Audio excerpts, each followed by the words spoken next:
Hey guys, we are Conscious Convos. My name is Sean, and we are here to talk to you about social media. How do you feel about social media? Personally, I feel like it's a great thing. I feel like social media has so many benefits, and we all have experiences with it. It's almost impossible to avoid social media today. I mean, even the President of the United States uses it as his main way of talking to people and getting information out there. But personally, how do you feel about it as your daily usage? Do you use it too much? Do you think that people should use it less? What are your thoughts, Brooklyn? I think it's all about balance. I feel like I say that a lot, but it's actually very true. Um, it could be very good in moderation. It depends on how you use it. If you rely on it because you need the stimulation from it, it's probably not a good thing. But if you use it in an inspiring way to give yourself ideas and motivation, which is how I often use it, I think it could be very helpful. Also, we kind of use social media to bring ourselves together. And I think it could be used to bring people together, bring um, groups together. It can be a positive thing, but it all depends on how you use it. I completely agree with that. I think that it really depends on your intention when you're going, like when you're posting something or looking through, like if you're just using it to pass time or if you're using it to inspire yourself. Depends who you're following. Um, and as far as spending a lot of time on it, I do think there's the balance that needs to be kept. And I feel like it's almost better to spend less time on it than normal just because society already pressures us so much. Like I feel like social media really just amplifies it, especially since a lot of what's on social media is that ideal that society is trying to give us, like tell us what to do and whatnot. Yeah, it's kind of like a comparison trap. We're trying to keep up with the Jonases. You're always trying to put like your best foot forward because you want to kind of portray yourself as like this perfect human being who has no flaws, is going through no kind of type of problems in their life. And I feel like everybody's doing it. They're not really like using it to connect. Like what we did right here, this was like connect right here, like connecting. Like that's what it should be used for, to meet friends and just share things, great things going on in your life. I like what you just said about that. Like it needs to be used in a more human way because when you're doing it to portray an image, you're constantly feeling like you have to keep up that image without any detraction of who you are because you want people to see the best side of you. Even employers will look at social media and look at Facebooks. And if it's pictures of you partying, you could lose a job. So it's very, very important. And I think people are very pressured to keep up an image on social media. What do you guys think about the whole image aspect with regards to making yourself look good, but also being authentic to yourself? I definitely think that there's a problem with people presenting only one side of themselves for social media or even beyond that one side of themselves around certain people. But specifically on social media, I think that it's better to be authentic, but you do have to take into account like the fact that the internet is not a super private place. So when you're putting something out there, like potentially a lot of people can see it and whatnot. What do you guys think? Well, what I have to say that's relevant to that is my current job. They looked me up on Facebook. They told me I had no knowledge of it, but they wanted to see who I am. They wanted to know my life. So they looked me up on Facebook and determined my employment basically upon that. Well, of course, there's other things as well, but they did use that to determine whether I was hired or not. And so it's Yeah, definitely relevant around employment. It's as well as even like having everyday friendships. A lot of people that you talk to, they're constantly like, hey, I posted this, or what's your Instagram? We can keep in contact through Instagram. That's how, like, I don't know, whenever you meet someone, that's what they say. Like, do you have a Snapchat? What's your Facebook name or whatever? So, people do keep up with that, and they have like an expectation for you too as well. And that's definitely there. Right. In my class today, we were actually discussing social media in my communications class, and one of the things that they were talking about is how when people are not posting a lot on social media, or if someone will like unfollow someone else, like they take it. Wow.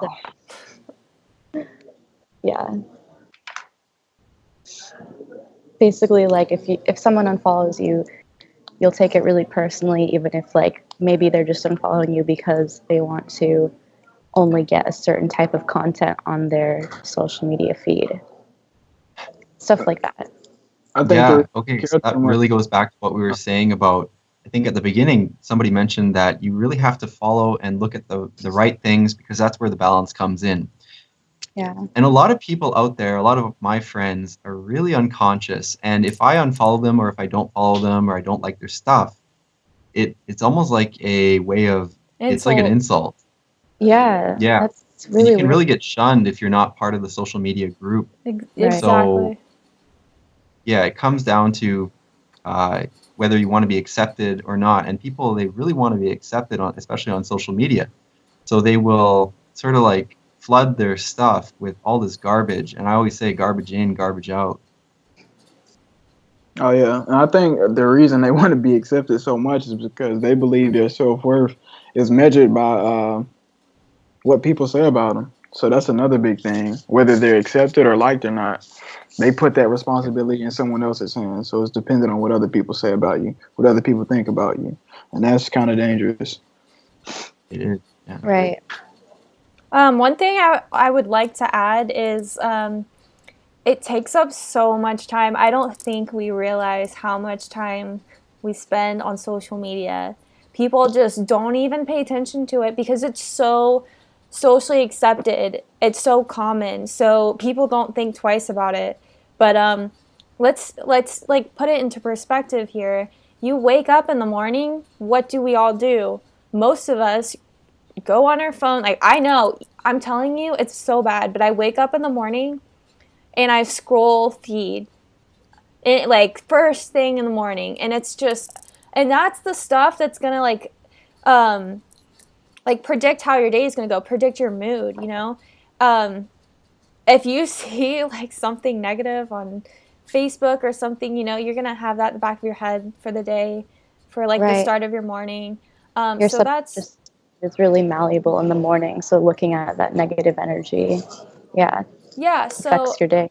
That's like just right in the morning, and then if you're like, let's say, if you're in school, like waiting for your class to start, you're scrolling on social media. If you're at work, bored, you're scrolling on social media. If you're at lunch, you're scrolling on social media. Then once you get home, you scroll on social media just to relax. And then you also do it before you go to sleep usually. So think about how many hours that adds up to when you're just unconsciously just looking at people's lives instead of like... That is a lot of time. It really is unconscious. Like half the time you're just, at least me, like just picking up the phone and like just kind of looking at it. Like half the time, I swear, I'm just interested in like the fucking like the colors and the lights and stuff. Yeah, like you don't even, it's so subconscious though. That's the biggest thing. Yeah, I think it's for like stimulation, or like what are we looking for? Yeah, stimulation. You know what that really reminded me of, just as Juliana said that? A slot machine. It's almost like a slot machine that people just spin, put their money in to see what comes up. You really get addicted to what notification is going to come up now. Yeah, that's a good analogy for that. It really is like that. What Brooklyn was saying really rolls over nicely into the fact that it kind of destroys real life relationships. So when I go to work, at the lunch table or something like that, everybody's on their phone. You know, if people get into an uncomfortable situation, Pull up their phone. automatically they pull out their phone. They don't even try to talk to their neighbor. Y'all feel like that like damages like social skills? I feel like you don't even really like have to know how to Oh. social. You Oh can yeah, just, like, definitely. Absolutely. I think social it causes a something lot like of that. social anxiety on top of damaging social development skills. Yeah, Oh, yeah. because people just they use their phone as such an escape. Yeah. And they can pull it off like nobody else. They can just pull out their phone instantly. They're in their own little world, and it creates social anxiety because like if you don't have that, imagine how like frantic you're gonna be in a social setting, and it instead of like dealing with that and getting over it and just like um, turning off your phone and just handling the situation so you can better yourself and get rid of your social anxiety, they just keep falling into this escape. And it's just like a cycle over and over and over. And it's really negative. Oh yeah. Yeah, for It's sure. kinda like you don't even have to socialize. It's like Yeah. you get your social stimulation from social media. So sitting in the house, scrolling on Facebook, Twitter, Instagram, all that, you can just do it from home. That's your social interaction, and that's It tricks your mind into thinking you've had the real human contact. exactly crazy, man. Yeah, another thing we were talking about in my class today was the theory of uses and gratifications basically for social media. And it said that there are 8 main reasons why people use social media. And it's to pass time, to have a companion, to escape, for enjoyment, for interaction, to relax, to get information, and like for excitement. Um, so, what do you guys think of that? I would say 2 other reasons that I would personally add would be like inspiration and then also, unfortunately, like validation. Validation is huge. Yeah. Yeah, But that's validation one. supposed to show Yeah. there's so many different ways people use it. I would like to bring up something we've all talked about in the past. That's basically how it's so hard to post something that you know you're going to be rejected for. It's hard to be yourself through social media. I know Instagram is like the main culprit of this. If you are trying to post something that is truly yourself, a lot of times you are just looking at how other people are going to react. Like, I know that there's a lot of stuff I want to post on Instagram or like let people know about, but it's hard for everyone, whether you want to deny it or not. It takes a strong person to like post something without giving a crap about what other people are going to think about it. And we've even talked about it ourselves, like just trying to post things that really make us feel uncomfortable, that just because we know we're not going to get a lot of likes, we know we're not going to get approval, and just being okay with that and accepting it. It's hard, but I think if we start to do that more often and truly care about what we're posting and whether it's authentic, that can be a huge step in the right direction and solve so many problems within ourselves. I think that goes Totally back agree. to the whole we feel like the likes and attention we get determines our worth or like the message, like the worth of the message that we're trying to portray. I think that goes back to that whole thing right there. Well, another thing I'd like to add is we all know that like if we post one type of like picture or message, we will get a lot of likes. Like I know that there's stuff that if I share with people, a lot of people will give me good feedback from, and then a lot of like attention and stuff like that. And I know that if I post another thing that is a little bit more controversial, then I won't get as many likes, I won't get as much attention. And knowing that in the back of your head, which one are you going to choose, really? Yeah, we really base all of what we post. I know I do this, especially like on Snapchat, on the feedback we think we're going to receive. So I'm guilty. I've taken like 10 snaps and then deleted all of them, and then just finally thought, oh, should I post it? Is this too risky? And then just like abandon the whole thing because it's safer to do that. And I think we all really do that, even if we don't realize it. Like we won't post something that we know is going to get us rejected because we've all got like a little meter in our head of how popular we are, or like how much our image is and how much it matters to us, and we're so worried about what we're going to post. So how can we kind of, my next question is, how can we sort of find that balance between authenticity, maintaining image, and being yourself on social media? It's like our ego and our skin is so thin that we can't really accept ourselves first. You got to accept yourself first. I think one way to slowly like transition yourself into having more content that you just that's more authentic is to just to really think about what you like what do you like, what personality are you, what are you into right now, and just start like posting it. Like who it just doesn't matter what other people think. If you like doing this activity, post about this activity, show them what you like, show them who you are, you know. Another thing that I'd like to mention that we've all done this week is we've done the 7-day social media free challenge.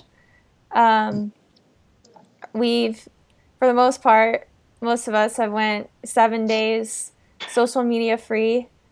Started last Friday and then ending this Friday. And I think that's a good way to just see how much you are dependent on social media, see like what sensations it causes you to feel like once you don't have it. A lot of people are addicted to it. And so not having it, it's just you have so much free time, first of all, so you have to figure out what to do with it. It's so shocking to me how different it is. Yeah, it's actually a really hard challenge, I noticed for myself, because when I'm in certain situations, it's almost always my reaction to pull out my phone, and not being able to do that, it makes me kind of take a new approach, which is a great thing. Yeah, it's definitely been a challenge like that. Okay, guys, that was our video for this week on social media, the pros and cons. So, we want to challenge all of you guys to delete your social media, your Facebook, your Twitter, your Instagram, your Snapchat, because we all did it and it's not that hard. It seems really hard at first, but I promise you can do it. So that's our challenge for you guys. And so if you have any suggestions, comments, or questions, leave them below or hit us up on Instagram at Conscious Confoes and on Facebook at Conscious Confoes. So yeah, peace. Bye guys.